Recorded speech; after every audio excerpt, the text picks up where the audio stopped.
everyone, my name is Anthony Cummins and welcome to this video. I'm a historical researcher and author, and today I'm going to go through a shinobi profile for you, and that is the shinobi profile of a gentleman called Chikamatsu Shigenori.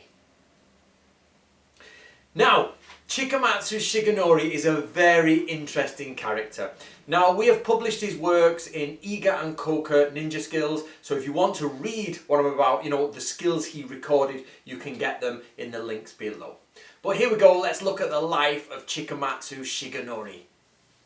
Okay, if you research the words Chikamatsu Shigenori, you come up with two things. You come up with a playwright, a little bit of a Japanese Shakespeare character, and you also come up with a tea ceremony master, if you know what I mean. Somebody who wrote stories from a tea room window. Now, the playwright, the Japanese Shakespeare one, is not our Chikamatsu Shigenori. Totally different guy, so get rid of him. But the other one, the guy who wrote Stories from a Tea Room Window, which is an old book now, published in English, this is the man we're talking about. Now we're looking at the Edo period, so we're looking at post-1600, and we have this amazing youth who was born in Owari in 1697, and he's basically a samurai, a young samurai under the Tokugawa family. Now the Tokugawa family had four major branches. They had the main branch in Edo, which is Tokyo, and then three other branches, Mito, Kishu or Ki, and Owari. And here we have a samurai who's born at the end of the 1600s, and by the time he is 16 years old, he gives a demonstration to his then lord, who is basically a Tokugawa family member, and he gives this demonstration on these different schools, and he has Iaido, he has some he has Iaido and katas from different schools, and he gives this demonstration at the age of 16. The Lord immediately says, you are basically promoted, you are a close retainer of mine, because the Lord loved martial arts and military arts, and he said, you stick with me. But 1 year later, when he was about 17, the Lord died, and it was passed on, the house, the Owari house, was passed on to his son, who was not so interested in military warfare. So he sort of got rid of the hard lads and, did whatever he did. Which meant by 17, Chikamatsu Shigenori had already been hired, taken to Edo, which is Tokyo, walked around everywhere with the Lord, taught the Lord everything, taught the Lord combat techniques, if you will, with other samurai as well, and, was basically in the retainers of, we're the cool hard guys. But he died, the Lord died, so Chikamatsu went back to Owari from Tokyo and set up his own school. Now he set up a school called Zen-ryu, which later be called Ichi-zen-ryu, and he studied in a dojo called Renpei-do. I'll just put it here, I think if I remembered that right. And basically he was also known by this name, and it turns out at 18 years old, he was already teaching other samurai about warfare at 18, okay? So, and he runs a school, which of course, I don't know how popular it becomes, but he's running a school and other samurai are studying under him. Now he becomes a prolific writer. He writes possibly between 100 and 150 documents, one of which is Stories from a Tea Room Window. So there are possibly another 140 odd books that people could write from Chikamatsu stuff. But if you put the small ones together, probably about another 100 books. He did that much work. So you've got him now back in Owari. He's got his school, Renpei-do, and he's teaching samurai. But he starts studying a school called Naganuma-ryu. And Naganuma-ryu is a very high-level, high-class school.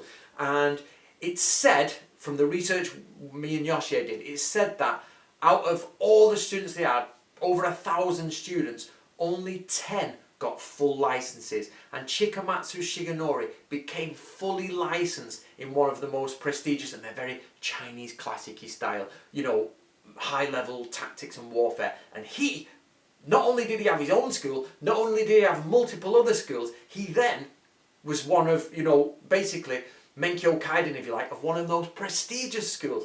So then we're getting this sort of shape of this real warrior, sort of guy who's living in the periods of peace. But we found more documents to find out about his life.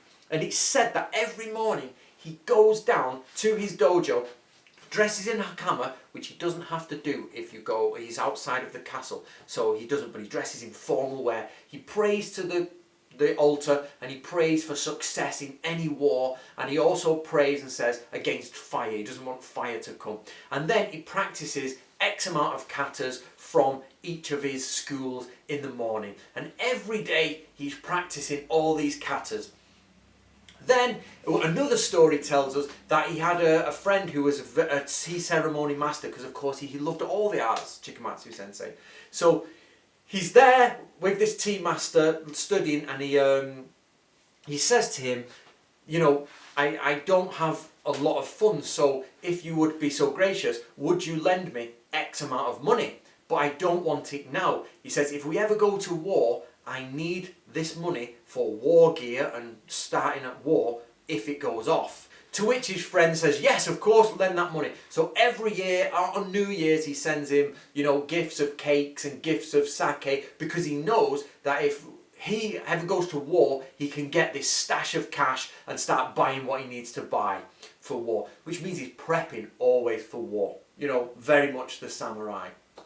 So where does ninjutsu come into this? Where does shinobi no jutsu come in? So I've given you the background now of a guy who's very, very talented, very educated, and probably very hard. And he even teaches people who are older than him, from a school. And he was hired directly to the side of his lord. That only ended because his lord died.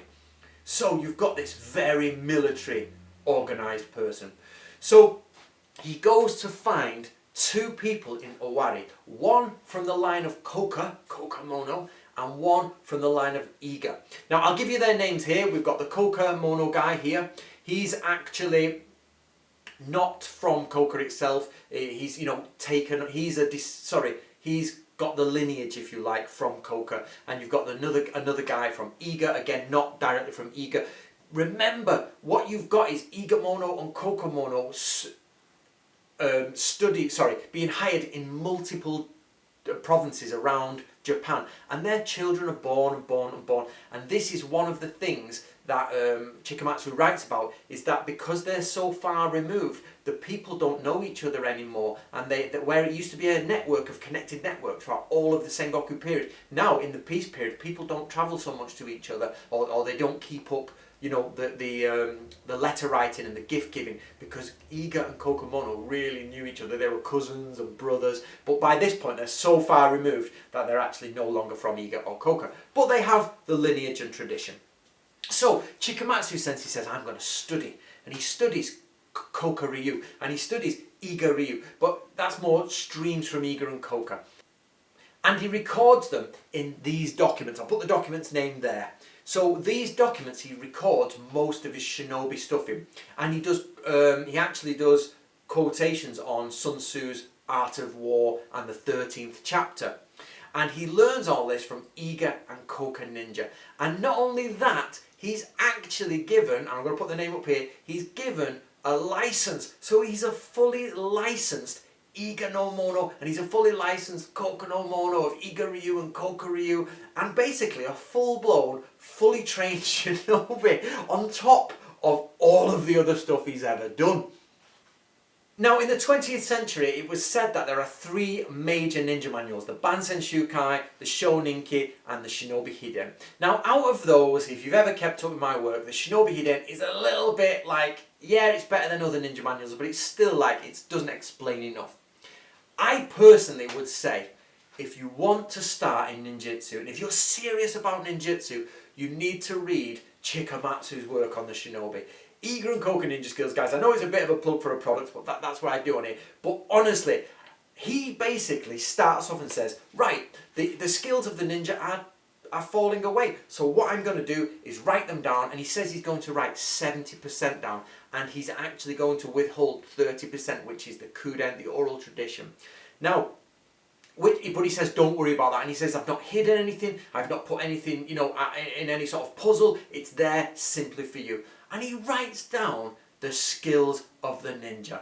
for everyone to understand 70% of them from 2 different lines. It is like the best blessing you can ever have as a shinobi student, if you like. So we've got someone here who recorded it, but we've got one thing that's really annoyed me, and I promise you, if anyone out there can race to find it before me, I'll give you, applause all around. But he says in one of his documents, he says, I have not recorded ninja tools here because I've recorded them elsewhere. And you're like, and I cannot find that document. I've searched and searched and searched, but somewhere out there, we hope, is a Chikamatsu document with loads of ninja tools in. And if anybody can find that, I will pay you for it. So let me know if you ever find it. We don't know the title, we just know it's by Chikamatsu, so you'll have to search about 100 documents. Okay, so what you actually get is a record of Iga and Kokoryu through Chikamatsu, who is a fully licensed Naganuma Ryu. He's a fully licensed martial artist of different schools. He runs his own school. He's a tea ceremony master, if you know what I mean, and he's a collector of records. So this guy was an academic, he was physically able, and he was bloody good because he was took to the top straight away. And then he lives up till the 1780s and dies in a ripe old age, having left behind loads of information. So the idea of him being this tea ceremony master is a little bit of a, we've got too much of a twist on him. So I would love you guys to read Iga and Koka Ninja Skills, because for me it's possibly one of the best ninja manuals, because it's just open and honest, and it's got commentaries on Sun Tzu, and you're just like, if you're interested in ninjutsu, you're like, oh my god, that is awesome. And when we got the skulls, I've done this in different videos, but basically I went to a tea shop in Japan. Yoshie came with we got the printouts from the museum where the scrolls were, and we opened it up and we pulled it out, and it's like shinobi this, ninja this. It was like, she's like, this is awesome, Anthony. And bit by bit we translated it. So I love it to this day. It's a great book. Right guys, I hope that gives you an idea of Chikamatsu Sensei and what he was doing and the different types of people who were recording ninjutsu. Because remember, we don't really have a war periods record of ninjutsu.